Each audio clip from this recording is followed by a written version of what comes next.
Hello all, I am the Holon Phantom, and for today's video we're going to be having a live battle from the 2006 format.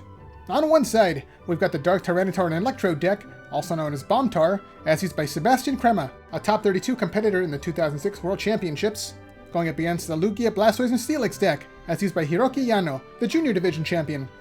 The Tyranitar deck is going to be focused on using Electrode's extra energy bomb ability to knock itself out, and then the player can attach up to 5 energy cards from the discard pile to any of their Pokemon to quickly power up Tyranitar's massive attacks, while also using disruption cards like POW Hand Extension and Rocket's Admin. And the Blastoise deck is going to be focused on using Blastoise's Energy Rain ability to quickly power up Lugia and Steelix as the primary attackers, while Holon's Electrode and Magneton can be used as double rainbow energies to fulfill the energy requirements. So we'll see which of these two decks can take the victory today. But before we begin, I'd like to highlight our fan picks for the week. So a big thank you to Discord users Poner of Souls and Hiroki for submitting their Pokemon pictures. And if you'd like to have your Pokemon pictures featured in a future video, please be sure to join our Discord, which I'll link in the description below. And like always, please be sure to leave a like, comment, and subscribe to this channel and to my Twitter account, at Holon_Phantom, so you don't miss out on any new Pokemon TCG content. And now with that out of the way, let's get into the battle!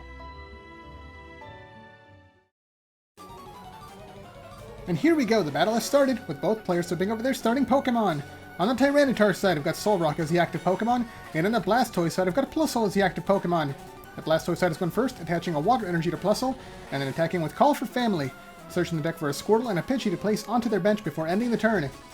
Now quickly over to the Tyranitar side, they're going to be starting off by using Holon Adventurer as their supporter card, discarding a Fire Energy to activate it, and then they can draw 3 cards from the deck. So let's see what they get. Okay, there we see a Larvitar coming down to the bench.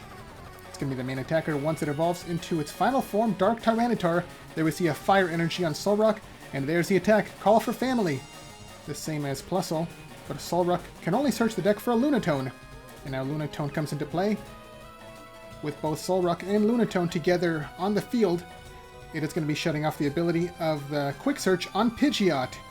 On the other side, okay, before the attack there we see the Squirtle and Pidgey evolving into Wartortle and Pidgeotto before attacking again with Call for Family.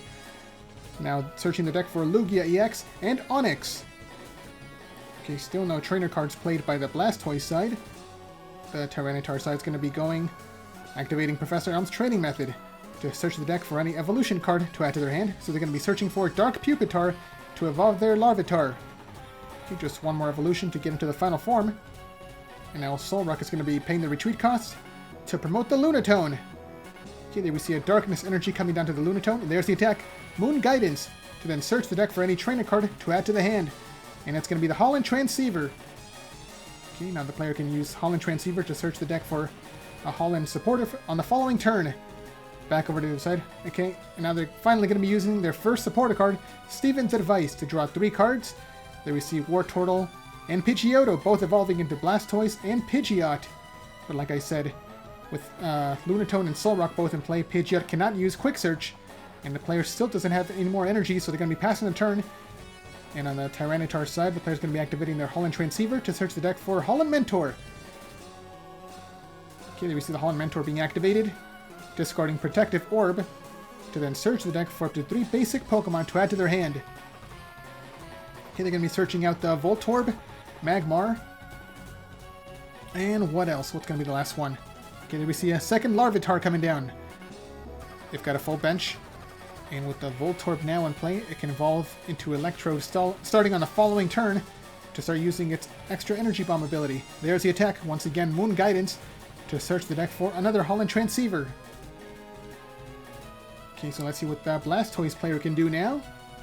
Okay, they got another Steven's Advice to draw 6 cards this time, 1 for each of their opponent's Pokemon in play. So let's see what else they get. And now Plusle is going to be paying the retreat cost to promote the Lugia. Looks like the player finally has the cards they need.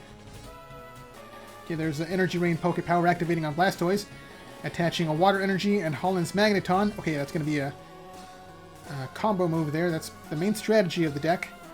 Attaching a Water Energy with the Energy Rain, and then using Holon's Magneton as the manual attachment, which then bounces the Water Energy back into the hand, and then reattaching it with the Energy Rain. And each time Energy Rain is used, the player does have to place 10 damage on that Pokemon, which is why Lugia took 20 damage, but it did take the first KO with its Elemental Blast, hitting for 200 damage and taking the first prize of the game. Okay, on the other side, the Magmar is going to be the next active Pokemon. The player's going to be using Holon last to search the top, I think it's going to be 11 cards of their deck. It's going to be the total number of cards equal to both prizes. So 6 prizes on one side, 5 on the other, and then the player can keep any number of energy cards that they find in their hand. And that was a lot of cards. I think that was 5 energy cards coming into the player's hand. So they just need 1 to attach onto Magmar for the attack, and then they can discard up to 2 to draw some more cards. Okay, yeah, there's the attack. Dump and draw, discarding 2 Scramble energies to draw 4 cards from the deck. Okay, so still no damage coming through from the Tyranitar player. They're still setting up their side of the field. On the other side, there we see Copycat now. The player's going to be shuffling away their hand. And let's see, how many cards does the Tyranitar player have? That's a lot. Okay, now the Blastoise player can draw the same number of cards. So they're going to be searching for another Water Energy, along with the Holon's Magneton, or Electrode, to continue using the Elemental Blast on Lugia. Okay, there's a Stadium card, Power Tree. And now they're going to be activating it to get back the discarded Water Energy into the hand. So now all they need is the Magneton or Electrode. Oh yeah, and also they do have access to the Quick Search, because the Lunatone was KO'd on the previous turn. So actually, yeah, they can attack once again, because the Pidgeot can search out any card that the player might be missing. There's Energy Rain, and once again it's going to be a Water Energy with the Holon's Magneton, taking another 20 damage. And there's the attack once again, Elemental Blast, hitting for 200 damage and taking a second prize card. So the Tyranitar player is now 2 prizes behind, and they still have not dealt any damage. There we see the Dark Pupitar come into the active spot. It finally evolves into Dark Tyranitar, and there we see Rocket's Pokeball to search the deck for any Dark Pokemon. And it's going to be a second Dark Pupitar to evolve the benched Larvitar.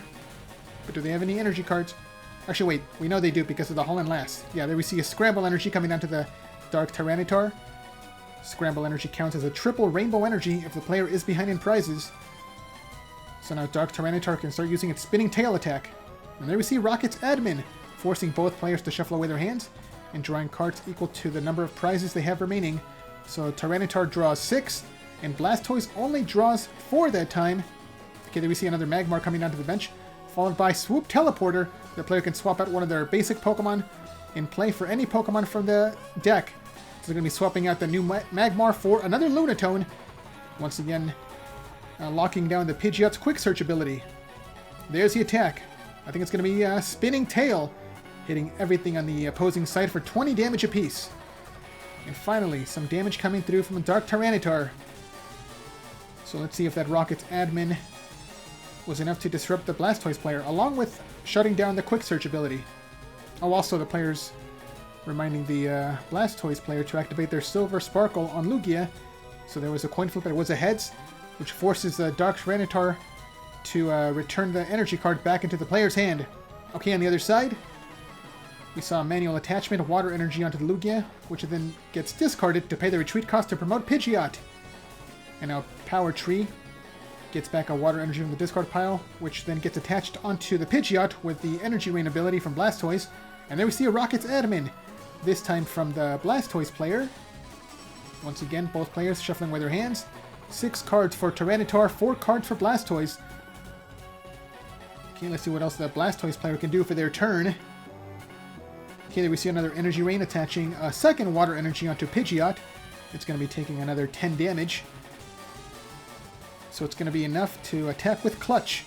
It only does 40 damage, but now Dark Tyranitar cannot retreat. And actually, not that it could anyway. It doesn't have any energy cards. Okay, once again, there we see another Rocket's Admin. Another 6 cards for Tyranitar, another 4 for Blastoise. So let's see if the player gets their Scramble Energy again to power up the Spinning Tail attack. Okay, the Dark Pupitar on the bench evolves into a second Dark Tyranitar. And yes, they did get the Scramble Energy. There's Spinning Tail, hitting everything for another 20 damage. And it looks like the Lugia is going to be down to just 20 HP left, so one more Spinning Tail will take the KO against it. Oh, and the same thing for the Plusle, actually. It's taken 40 damage, and it only has a total of 60 HP. So the next Spinning Tail can take the KO against Lugia and Plusle to take 3 prize cards for Dark Tyranitar. And once again, another Rockets admin. I think that's the 4th one in a row. Also, there was a water energy coming down onto the Onix on the bench. And speaking of Onix, it's finally getting me evolving into Steelix. There's the attack. Another clutch attack from the Pidgeot, hitting for another 40 damage. One more clutch will take the KO against Dark Tyranitar.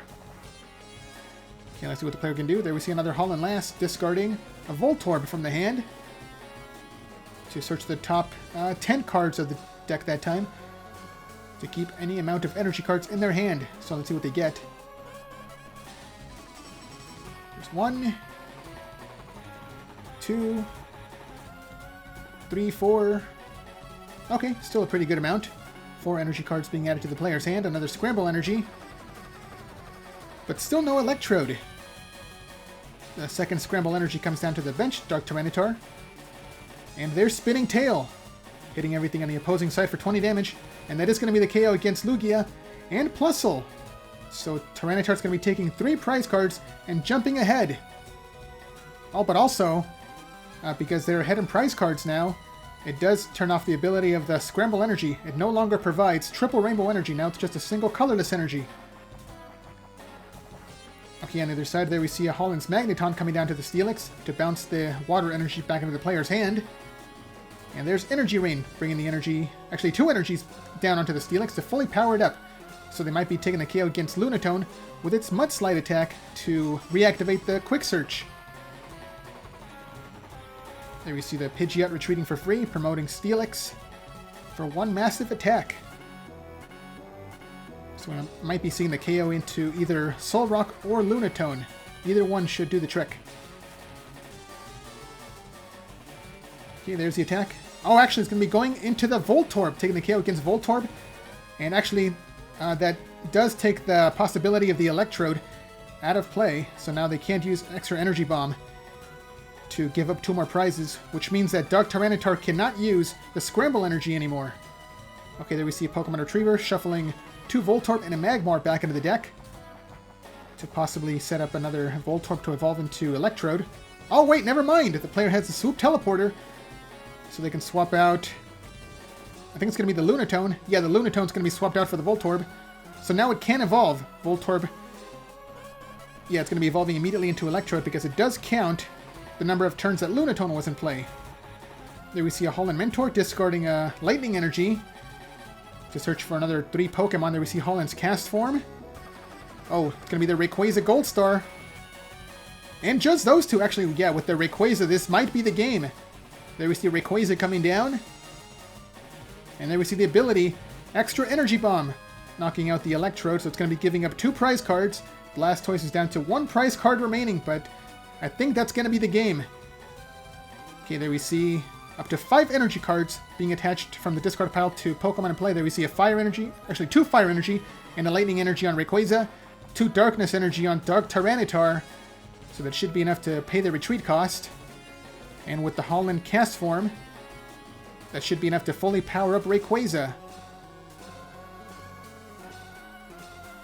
Yeah, there we see Tyranitar discarding both of the Darkness Energy to pay the retreat cost, promoting the Rayquaza now. And with Holy Star, the player can deal 100 damage to each Pokemon, to each EX Pokemon in play, sorry. Yeah, there's Holland's Cast Form. And there's the final attack, Holy Star, discarding all its energy, and then taking the KO against both Blastoise and Steelix to take the final 3 prize cards. And there's the handshake! Dark Tyranitar is your winner! So what did you guys think of that battle? Let me know down in the comments below. And be sure to leave a like, subscribe, and share this video to help this channel grow and reach new viewers. Thanks a lot for watching, and until next time, this is a Holland Phantom logging out.